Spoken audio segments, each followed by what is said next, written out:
Estamos siguiendo la lectura del libro Las dos repúblicas o Roma o los Estados Unidos, el capítulo 8, la caída de la gran apostasía, en su segunda parte.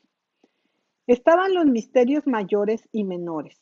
Los mayores eran los eleusinos, de hecho, y los menores eran inventados, según la historia mitológica, porque Hércules pasó cerca de Eleusis, donde se encontraban celebrando los mayores misterios y deseó ser iniciado. Pero como era un extraño y por lo tanto no podía ser admitido legalmente, adoptó una forma de misterios en los que podía ser iniciado. Estos fueron siempre celebrados como menores y se observaron en común acuerdo.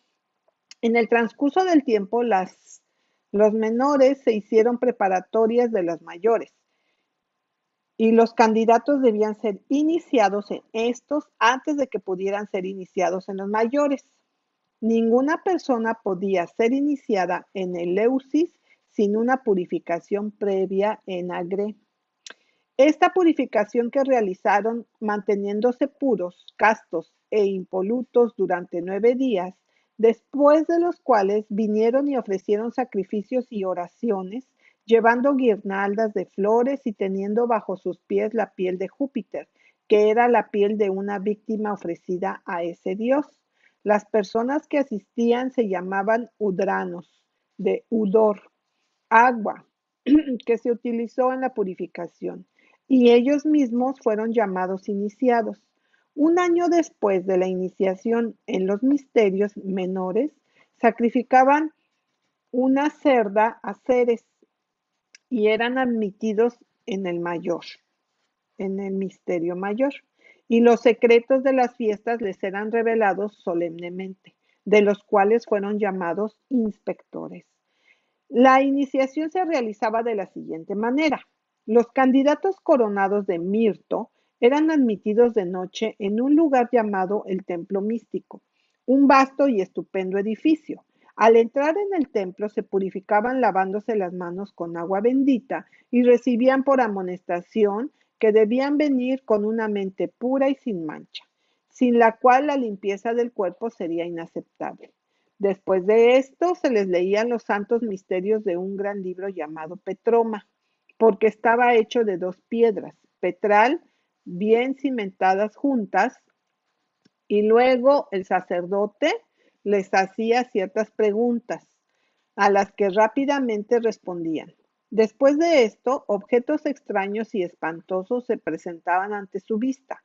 El lugar a menudo parecía temblar y aparecer repentinamente resplandeciente con fuego, e inmediatamente cubierto por oscuridad y horror. Después de la iniciación, la celebración duraba 9 días.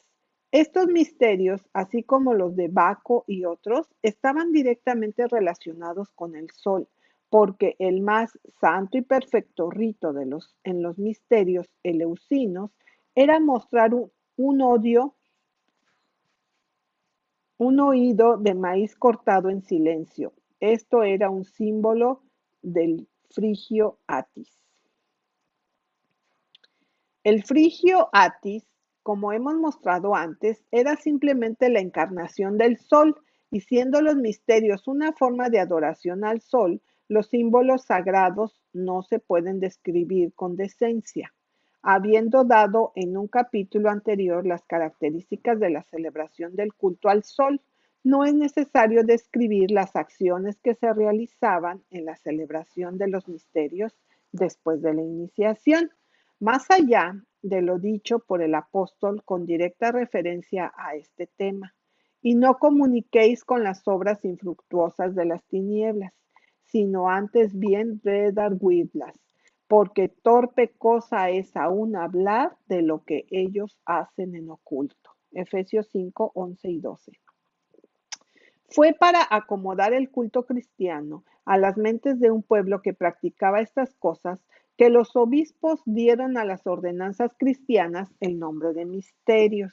La cena del Señor se convirtió en el mayor misterio, el bautismo del menor misterio y el rito iniciático a la celebración del primer misterio.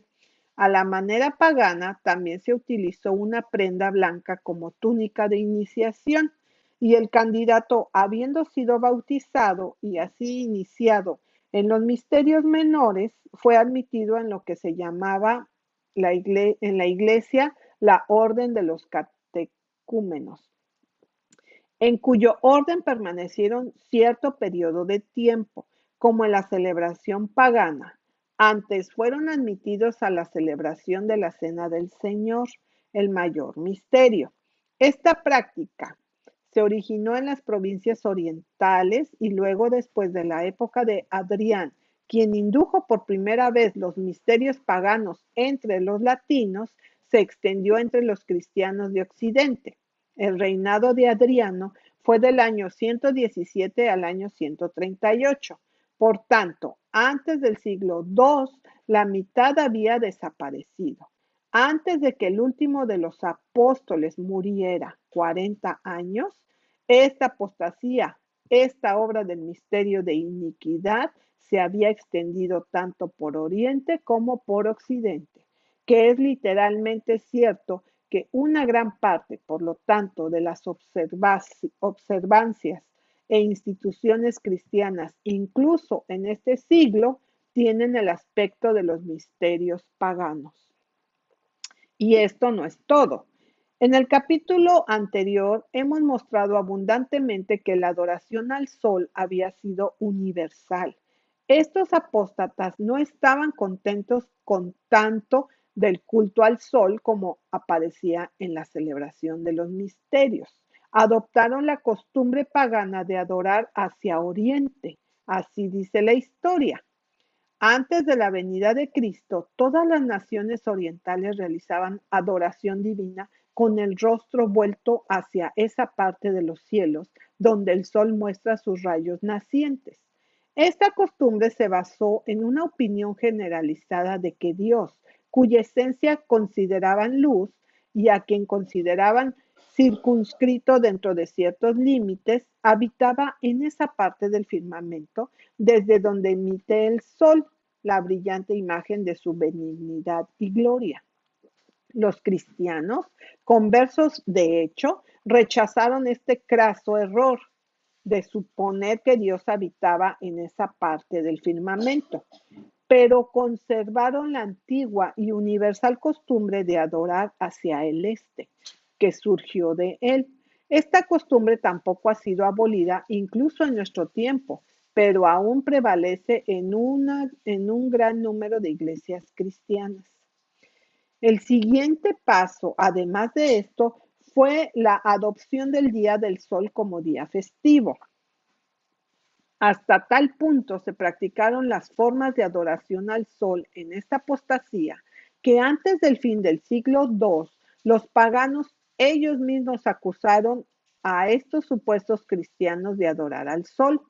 Un presbítero de la iglesia de Cartago, luego y ahora uno de los padres de la iglesia, que escribió allá por el año 200 después de Cristo, consideró necesario hacer una defensa de la práctica, que hizo con el siguiente efecto en un discurso a los gobernantes y magistrados del Imperio Romano, que decía: otros, de nuevo, ciertamente con más información y mayor verisimilitud, creen que el sol es nuestro Dios. Seremos contados como persas tal vez, aunque no adoramos el orbe del día pintado en una pieza de tela de lino, teniéndose por todas partes en su propio disco. La idea sin duda se ha originado en nuestro ser por volvernos hacia el este en oración. Pero ustedes, muchos de ustedes, también con el pretexto a veces de adorar los cuerpos celestes, mueven sus labios en la dirección de la salida del sol. De la misma manera, si dedicamos el domingo a regocijarnos por una razón muy diferente a la adoración al sol, tenemos cierto parecido con aquellos de ustedes que dedican el día de Saturno a la comodidad y el lujo, aunque también ellos se alejan de las costumbres judías que de hecho ignoran. Y nuevamente, en un discurso a todos los paganos, justifica la práctica con el argumento, en efecto, Usted hace lo mismo. Usted la originó también. Por lo tanto, no tiene derecho a culparnos. En sus propias palabras, su defensa es la siguiente. Otros, con mayor respeto a las buenas costumbres, hay que confesarlo, supongan que el sol es el Dios de los cristianos, porque es un hecho conocido que rezamos hacia el oriente, o porque hacemos del domingo un día de fiesta. Entonces, ¿qué? ¿Haces menos que esto? Muchos de ustedes, con la afectación de adorar a veces a los cuerpos celestes, ¿no mueven también sus labios en dirección a la salida del sol? Eso es usted, en todo caso, quien ha admitido al sol en el calendario de la semana y ha seleccionado su día con preferencia al día anterior como el más adecuado en la semana para una abstinencia completa del baño o para su aplazamiento hasta la noche o para descansar y hacer banquete. Este acomodo se hizo fácilmente y toda esta práctica fue fácilmente justificada por los maestros de mente perversa. En la perversión de escrituras, de las santas escrituras, como el Señor Dios es sol y escudo, Salmos 84:11. Y a ustedes que temen mi nombre, se levantará el sol de justicia con sanidad en sus alas. Malaquías 4:2. A medida que esta costumbre se extendió a través de ella, tales discípulos fueron multiplicados. La ambición del obispo de Roma creció rápidamente. Fue en honor al Día del Sol que se manifestó el primer intento del obispo de Roma de obligar la obediencia de todos los otros obispos. Y el hecho de que este intento fue hecho por tal causa, en el mismo momento en que estos presuntos cristianos fueron acusados abiertamente por los paganos con adorar al sol, es muy sugerente. De Roma llegó ahora otra adición a la apostasía adoradora del sol. Los primeros cristianos fueron en su mayoría judíos. Continuaron celebrando la Pascua en recuerdo de la muerte de Cristo, la verdadera Pascua. Y esto continuó entre aquellos que de entre los gentiles se habían vuelto a Cristo. En consecuencia, la celebración siempre estuvo en el día de la Pascua, el 14 del primer mes. Roma, sin embargo, y de ella todo Occidente, adoptó el día del sol como día de esta celebración.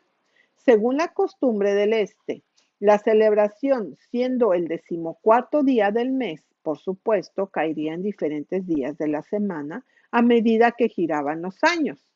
La regla de Roma era que la celebración debía ser siempre un domingo, el domingo más cercano hasta el día 14 del primer mes del año judío. Y si el día 14 de este mes fuera un domingo, entonces la celebración no debía realizarse ese día, pero el próximo domingo. Una de las razones de esto no fue solo hacerse tan parecidos a los paganos como fuera posible, pero debían ser tan diferentes a los judíos como fuera posible. Esto no solo para facilitar la conversión de los paganos conformándose con sus costumbres, pero también complaciendo su espíritu de desprecio y odio a los judíos. Fue en este punto que el obispo de Roma hizo su primer intento abierto de absolutismo. No sabemos exactamente cuándo comenzó esto, pero se practicaba en Roma ya en la época de Sixto I, quien fue obispo de Roma, año 119 al 128 después de Cristo. La práctica fue promovida por sus sucesores y Aniceto, que era obispo de Roma en los años 157 al 168 después de Cristo, tampoco se conformaría con esa costumbre oriental, ni permitiría que nadie bajo su jurisdicción se ciñera a ella, obligándolos a celebrar esa solemnidad en el próximo domingo siguiente al 14 de la luna.